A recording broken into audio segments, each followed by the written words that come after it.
Noteblock Shorts.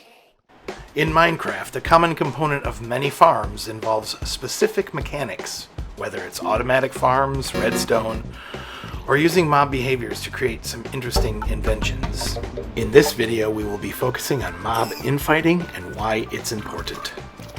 Many of us are probably familiar with the most common of mob infighting, the most common of which being instances of cats scaring creepers and phantoms away, or the occasional skeleton that shoots another mob, causing them to fight each other.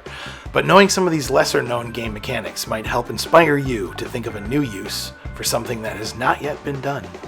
Let's start by looking at the Sly Fox. Most people know that the fox will hunt chickens.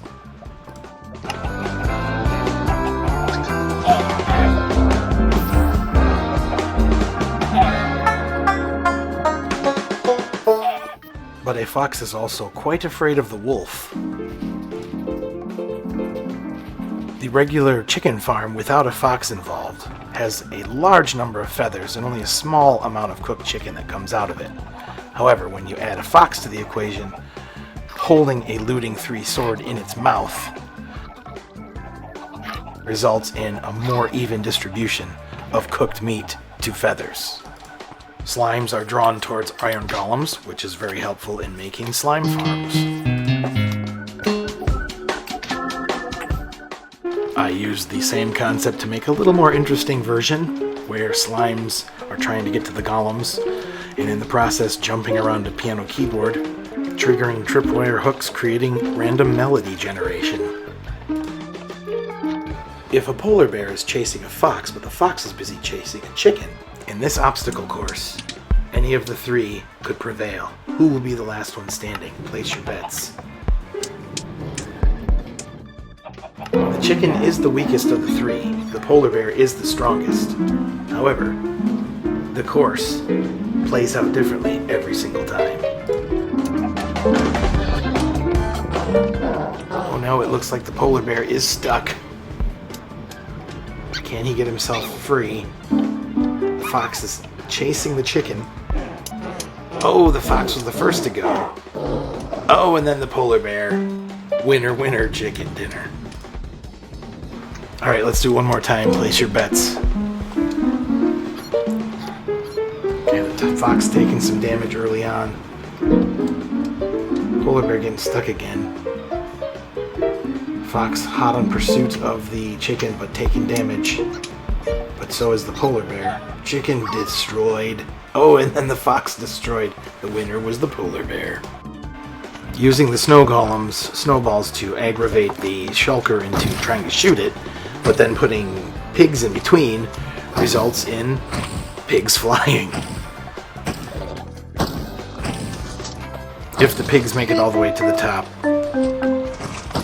the song that plays is I Believe I Can Fly. Llamas do not like wolves, and they will try to spit at them.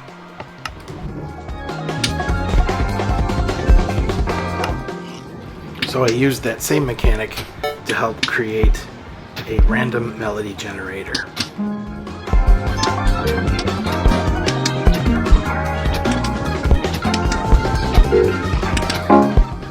I used the pillagers' dislike for the villagers in this netherworld roller coaster to create a Benny Hill effect. And yes, for those Benny Hill fans out there, that is yakety sax. The same hostile mob mechanic between villager and pillager can be used to deplete the illager's crossbow, rendering them quite harmless. Now that this particular pillager's crossbow is out of arrows, he kind of looks like he's posing or in perpetual state of shrugging. This one uses a snow golem on a minecart and a vindicator renamed Johnny. This one uses a snow golem and a vindicator Johnny and a spider on the outside to create these loops. Snow golems and blazes like to throw their respective projectiles at each other. Adding a water barrier between them slows down the snowballs, eventually making them fall straight down. But they are not the most accurate or consistent throwers of snowballs. The closer the projectile hits to the center of the target block, the stronger the signal it produces. Placing a mob head on top of the very last note block makes the sound of that particular mob indicating a bullseye shot. but I did not have the patience to wait for that to happen. The fastest and easiest way to convert villagers into zombie villagers to reduce trading costs is not with a zombie, but instead using a drowned holding a trident. The tridents never run out, and if the trident is set on fire, it can trigger TNT, which will in turn convert all the villagers at once. In my survival world, I found this setup to work best for villager conversion. I got this idea off a Reddit post.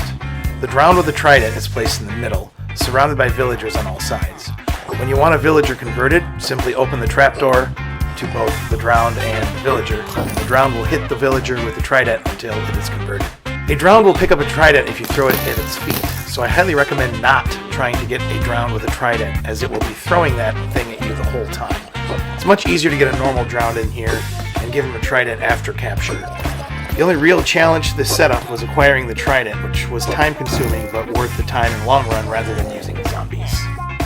Using Mob Infighting, you can get discs from creepers to be a fully automated process using the skeleton's need to shoot an iron golem. Similar to the snowball, the arrow's path of flight can be diverted downward using water. From there, the arrow can be set on fire by passing through lava and hitting TNT, which in turn will batch convert creepers into music discs.